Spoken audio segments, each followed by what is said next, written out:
એવું કેવું છે પોતે ભાજપમાં માને છે, કટ્ટર ભાજપમાં વોટ આપવા વાળા છે, એમનું કામ નથી થતું ને એમને આમ આદમી પાર્ટીનો સહારો લેવો પડે.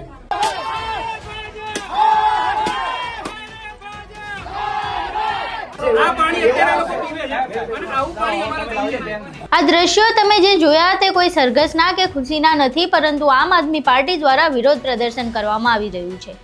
ઇન્દોરમાં ગંદા પાણીથી અનેક મોત બાદ ગાંધીનગરમાંથી પણ આવા જ સમાચાર સામે આવ્યા હતા, જ્યાં ખરાબ પાણીના કારણે લોકો મોટી સંખ્યામાં બીમાર પડ્યા હતા અને મોતને પણ ભેટ્યા હતા. ત્યારે હજુ જાણે તંત્ર અનેકના ભોગ લેવા બેઠું હોય તેવી જ નબળી કામગીરી જોવા મળી રહી છે. અમદાવાદમાં અનેક જગ્યાએ આજની તારીખે પણ ખરાબ પાણી આવે છે, જેને લઈને આમ આદમી પાર્ટીના કાર્યકરોએ એએમસી ઓફિસ ઢોલ નગારા સાથે વિરોધ પ્રદર્શન કર્યું હતું અને પોતાની રજૂઆત મૂકી હતી. આમ આદમી પાર્ટીના યુવા નેતા અને પ્રદેશ મુખ્ય પ્રવક્તા ડોક્ટર કરણ બારોટ તથા આમ આદમી પાર્ટીના નેતા જયમીન દેસાઈની આગેવાનીમાં સ્થાનિકો સાથે રાખીને ઓઢવની સોસાયટીમાં જે પીવાના પાણીમાં ગટરનું પાણી મિક્સ થઈને આવે છે તેને લઈને વિરોધ પ્રદર્શન કરવામાં આવ્યું હતું. નમસ્કાર, તમે જોઈ રહ્યા છો ચક્રવાત ન્યૂઝ. હું આપની સાથે હેમલ.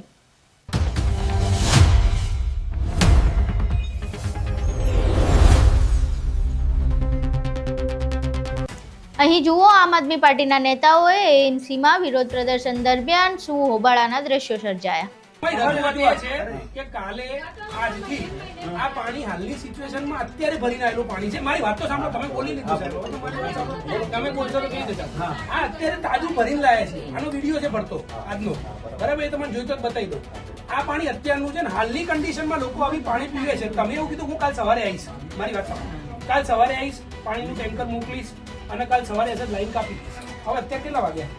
અત્યારે એક વાગ્યાથી કાલે સવારે તમે એવું કીધું હું 7 વાગે આવીશ, પણ એમને કમ્પ્લેન નહીં સાહેબ, એ તો તમે કીધું નથી આપી. એક મિનિટ તો ઉભા રહો, એક મિનિટ. મારી વાત, તમે કીધું કમ્પ્લેન, હા નથી આપી કમ્પ્લેન, તમને અમે કોર્પોરેટર આપી, અમે કોર્પોરેટર રજૂઆત કરી વારંવાર. પણ હું શું કહેવા માંગુ છું, અત્યારે 1 વાગ્યાથી કાલે સવારે 7 વાગ્યા સુધી આ પાણી પીવાનું, ના ના પણ પીવાનું પાણી છે, ટેન્કર આપી દો.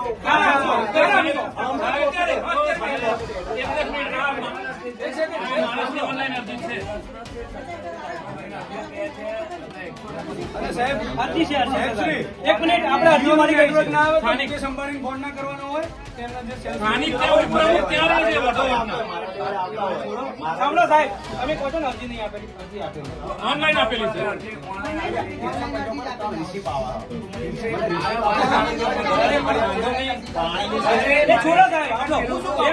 સાહેબ, ઓઢવના પ્રતિનિધિની જવાબદારી બને કે આમ જનતાની જવાબદારી બને?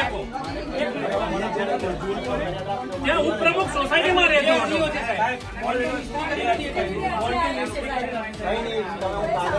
અમારા જયમીનભાઈ દેસાઈ છે, પ્રદેશ મંત્રી માલધારી સેલમાંથી. અમારા મહેશભાઈ છે, અમારા ઉસ્માનભાઈ છે, અને અહીંયા મુકેશનગર સોસાયટી જે ઓઢવ વિસ્તારની, ત્યાંની બધી સ્થાનિક પબ્લિક લઈને આવે છે.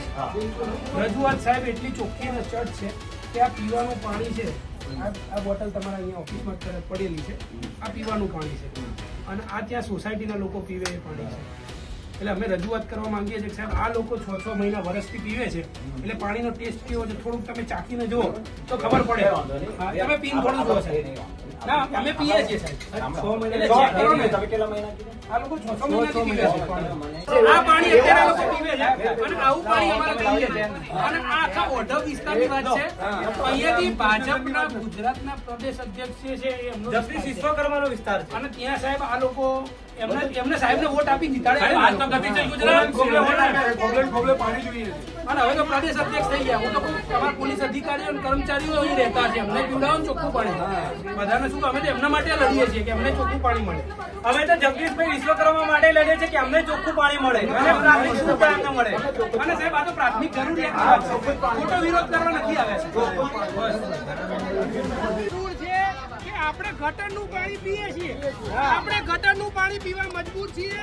અહીંયા ભાજપની સરકાર ગુજરાતમાં છે, કોર્પોરેટર ભાજપના, સેન્ટ્રલમાં ભાજપની સરકાર, ટ્રિપલ એન્જિનની સરકાર, અને આવું પાણી પીવડાવે છે. તમે કરોડો રૂપિયાનો ટેક્સ ચૂકવો છો અને તમે ખાલી રજૂઆત કરવા માંગો છો કે આવું ગટરનું પાણી શા માટે પીવડાવો છો. એ રજૂઆત કરવા માટે બી અમને જવાનું તમે વિચારો, આપણે કઈ પાકિસ્તાનથી કોઈ આવ્યું છે? બધા ગુજરાતના લોકો છે, એમ છતાં રજૂઆત નથી નથી કરવા દેતા આપણે કોઈ વિરોધ નથી કરવાનો. અમારો હક છે. રજૂઆત કરવી અમારો હક છે. થોડી તમે રોકી શકો. એમને જે તકલીફ હતી આટલા વર્ષોથી હેરાન થયા છે એ લોકો કરવા ના કહી શકે. એવું શું ફરક પડે છે સાહેબ? એવું ના હોય ને, એવું ના હોય સાહેબ. એ નક્કી કરવાનું કોણ? એ તમે નક્કી કરશો. સાહેબ એ નક્કી કોણ કરશે કે 4 જણા રજૂઆત કરે? એવું ના હોય સાહેબ. એમ નહીં, આ લોકો ગટરનું પાણી પીવા છે સાહેબ.